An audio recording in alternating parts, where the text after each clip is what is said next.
इंसान को यहाँ से मजबूत होना बहुत ज़्यादा ज़रूरी है। फिर उसके बाद मेरी चाची आती हैं, तो चाची ने बोला कि पापा शायद इसलिए नहीं आए, पापा की ना कुछ तबीयत ख़राब हो रही थी। घर तक जाना हम लोग बाइक से गए थे। मुझे लग रहा था कि मैं कैसे पहुँचूँगी। हेलो, अस्सलाम वालेकुम everyone, welcome back to my YouTube channel Farheen Khan vlogs. तो गाइज़, आज ऐसे सामने आकर बहुत कम ही होता है कि मैं ऐसे सामने आकर वीडियो बनाती हूँ, क्योंकि ज़्यादातर व्लॉग्स होते हैं तो ऐसे बैठकर बात नहीं कर पाती हूँ। जबकि मेरी जो फर्स्ट वीडियो अगर आप देखेंगे तो मैंने इसी तरह से ही स्टार्ट किया था अपना यूट्यूब चैनल। आज भी एक ऐसा ही टॉपिक मेरे पास था जो मैं शेयर करना चाहती थी आप लोगों से। तो मुझे लगा कि मुझे एक ऐसी ही वीडियो बनानी चाहिए। तो मेरे पास एक मैसेज आया था जिसमें किसी ने मुझसे कहा था कि मैं इतनी ज़्यादा परेशान हूँ, पता नहीं ये वक्त कैसे गुजरेगा और मैं चाहती हूँ कि मेरी ज़िंदगी ही ख़त्म हो जाए।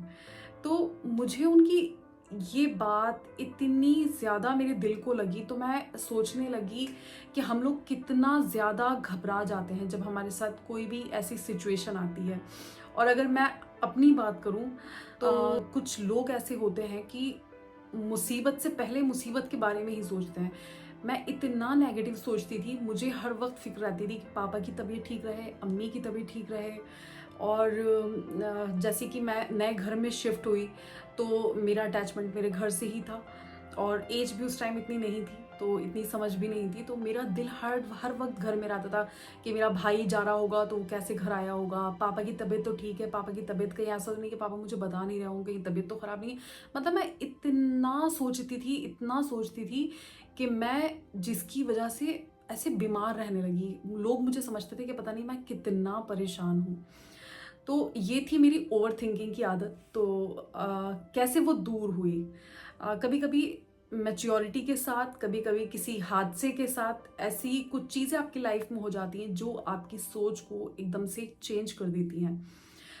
मेरे साथ भी बहुत टाइम के बाद एक ऐसा ही वाकया हुआ जिसकी वजह से मैंने अपनी जो ये एनजाइटी थी, ये जो अपनी बीमारी थी, इसको बहुत हद तक कम किया। कुछ टाइम पहले की बात है कि मेरे पापा, मेरी अम्मी और मेरे सास ससुर सब लोग साथ में हज पर जा रहे थे। और सारी तैयारियां हो गई और जिस तरीके से लोग हज पर जाते हैं, मुझे बहुत ज़्यादा इस वक्त पसीना आ रहा है, प्लीज़ इग्नोर करिएगा, क्योंकि मैंने फ़ैन ऑफ कर रखा है क्योंकि मेरे पास कोई एक्स्ट्रा माइक नहीं है। और मैंने जो फ़ैन की जो आवाज़ होती तो वो बहुत ज़्यादा डिस्टर्ब करती मेरे बोलने में, तो जिसकी वजह से मतलब कुछ भी फ़ैन नहीं चल रहा है, एसी नहीं चल रहा है, तो मैं ऐसे ही गर्मी में वीडियो बना रही हूँ। मेरे अम्मी पापा और मेरे सास ससुर जब हज की उनकी जो डेट थी वो फाइनल हो गई, उनका नाम आ गया वहाँ जाने के लिए और हमारी दावतें स्टार्ट हो गई। क्योंकि मेरे सास ससुर जा रहे थे तो जहाँ पर भी कोई दावत होती थी, हमारे यहाँ ऐसा होता है कि जब कोई हज पर जाता है तो जितने भी क्लोज वंस होते हैं, आपके रिलेटिव्स होते हैं, तो वो आपको डिनर पर बुलाते हैं, आपको दावत करते हैं आपकी। तो हम लोग जाते थे साथ में, उधर अम्मी पापा को बुलाते थे सब लोग और इधर मेरे सास ससुर को, क्योंकि मेरी शादी जो है वो रिलेशन में ही हुई है और तो हमारे रिलेटिव सब लगभग एक ही हैं। तो हम लोग वहाँ जाते थे साथ में, बहुत ज़्यादा खुशी का माहौल और पूरी तैयारियां चल रही थी। जब उनके एक हमारी लास्ट दावत होती है हमारे रिलेटिव के यहाँ, तो जब हम लोग पहुँच गए, मैं, मेरे हस्बैंड, मेरे सास ससुर, हम लोग सारे चले गए, बट पापा और अम्मी नहीं आए, मेरे बहन भाई नहीं आए।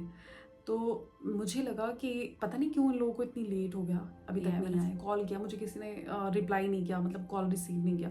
फिर उसके बाद मेरी चाची आती हैं, तो चाची ने बोला कि पापा शायद इसलिए नहीं आए, पापा की ना कुछ तबीयत ख़राब हो रही थी। बस मेरे लिए इतना काफ़ी था कि पापा की तबीयत ख़राब हो रही थी। कोई मुझे बताता नहीं था, क्योंकि सबको पता था कि मैं कितना डरती हूँ और मैं अम्मी पापा को लेकर कितना ज़्यादा सीरियस हूँ। तो उसके बाद थोड़ी देर के बाद मेरे हस्बैंड आते हैं और उन्होंने मुझे बोला कि फ़हीम चलना है और पापा की ना शायद तबीयत ख़राब है, मुझे पापा ने बताया मेरे। तो मेरे पास कॉल आया किसी का कि पापा की तबीयत ख़राब है, उन्होंने ऐसे बोला मुझसे। मुझे उस रास्ते तक जाना, मेरे घर तक जाना, हम लोग बाइक से गए थे, मुझे लग रहा था कि मैं कैसे पहुंचूंगी। मुझे रास्ते में वॉमिटिंग स्टार्ट हो गई। पता नहीं, जब बहुत ज़्यादा घबराहट होती है ना तो मुझे ऐसा लगता है कि मुझे वॉमिट सी हो रही। मुझे लग रहा था कि मुझे मत लेके जाओ घर, पता नहीं क्या हुआ है। मैंने हद सोच ली थी, मैंने लास्ट सोच लिया था कि शायद कुछ हो गया, कुछ ना कुछ गलत हो गया।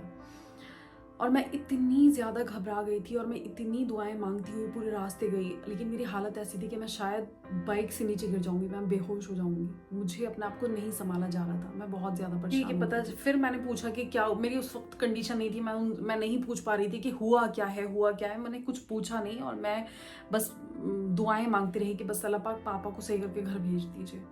फिर उसके बाद मुझे पता चला कि उन्हें बहुत सीवियर हार्ट अटैक आया है, तो वो हॉस्पिटलाइज थे। और तो उसके बाद डॉक्टर से हमने पूछा कि ये तो हज पर जा रहे थे, क्योंकि उनके 4 या 5 ही दिन बचे थे उनकी फ़्लाइट के। तो डॉक्टर ने कहा कि वो नहीं जा सकते हैं। वो वक्त ऐसा था कि शायद आज मैं बता रही हूँ तो आज शायद किसी की इतना नहीं उसको लगे कि मतलब क्या इतनी बड़ी बात है। इतना बड़ा सदमा था वो हम लोगों के लिए, क्योंकि इधर मेरे सास ससुर जा रहे थे, सारे लोग मुबारकी के लिए आ रहे थे। जैसे कि गजरे लेकर आते हैं, मिठाइयाँ लेकर आते हैं जब कोई हज पर जा रहा होता है, तो सारे लोग मेरे घर पर आ रहे थे। एक खुशी और एक गम था कि मेरे सास ससुर जा रहे हैं और मेरे अम्मी पापा इस वक्त कितनी बड़ी मुश्किल में आ गए हैं।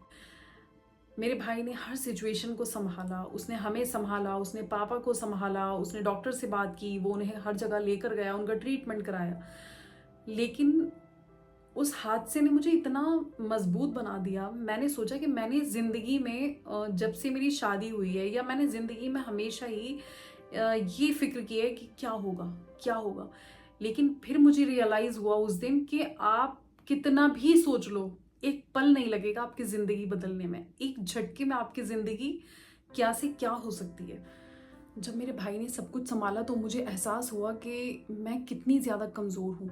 इंसान को यहाँ से मजबूत होना बहुत ज़्यादा ज़रूरी है। अगर आप यहाँ से कमज़ोर हो, अगर आप के अंदर हिम्मत नहीं है, तो आप ज़िंदगी बहुत मुश्किल से काटोगे। तो मैं यही कहूँगी कि इस बीमारी को आप दूर कीजिए। ये जो एंजाइटी है, ज़्यादा सोचने की जो आदत है, इसको दूर कीजिए, क्योंकि इससे कुछ नहीं होने वाला है, सिर्फ आपका नुकसान होने वाला है। कि अगर एक ज़िंदगी में ये बात हमेशा याद रखिए कि अगर आप खुश हैं तो अपने आप से कहिए कि ये दिन भी हमेशा नहीं रहेंगे। और अगर आप परेशानी में हैं तब भी अपने आप से एक बात कहिए कि ये वक्त भी निकल जाएगा। और यकीन मानिए कोई वक्त नहीं रहता है। आप अपने बच्चों की, अपनी बीवी की इतनी फिक्र करते हैं, ज़िंदगी कभी किसी के लिए नहीं रुकती।